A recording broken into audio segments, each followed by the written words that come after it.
Ryan Reynolds, llongyfarchiadau ar y 3 phwynt ac ar y gôl fuddigol, gôl wych arall. O, diolch yn fawr i chi. Oedd, mae'n neis iawn gallu helpu'r ogiau efo sgorio, ond y peth pwysica ydy bod gafon ni'r 3 phwynt. Nath Adam wneud y ddau gychwyn efo, curo'r bel, nath o chwarae drwad i Sam, a dwi'n meddwl ni just atacian dda iawn ar y counter. A lwcus ges i'r bel mewn bwlch a dyn touch cyntaf da, a nes i siŵr oedd hi'n aros o dan y crossbar. Colin, a third successive defeat since the split. Did you think your team had done enough today to deserve a point? I don't think we deserved to lose. I'm not sure if we deserved to win, but I thought we just give silly goals away. It's not like us, and we just got to stop that. And I thought we started the second half really, really well. Great start, and then we let a counter attack which we just switched off, and then they haven't really had a chance after that. But I thought we were going to win, or I thought we were going to get something towards the end with scrambles. George Newell was doing well, Louis Robles, but just can't defend the way we're doing because once you concede one, it's so difficult in this league.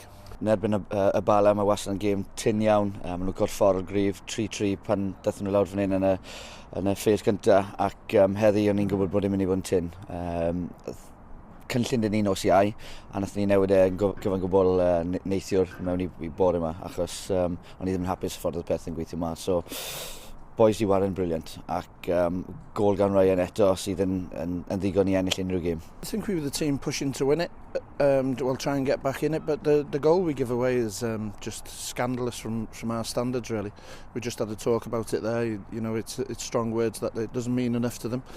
Not that it doesn't mean enough to them, they don't do enough to prevent the goal going in, being counter-attacked like that, and lads running past people. So once we address that, and we'll work hard on it, and then try and get ourselves fixed for the next game.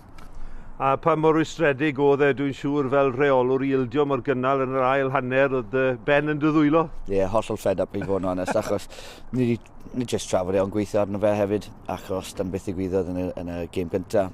Just syth ar ôl hanner amser, a dyna beth mae'r Bala yn neud. Maen nhw yn gorfforol gryf a rhoi peli yn y bocs.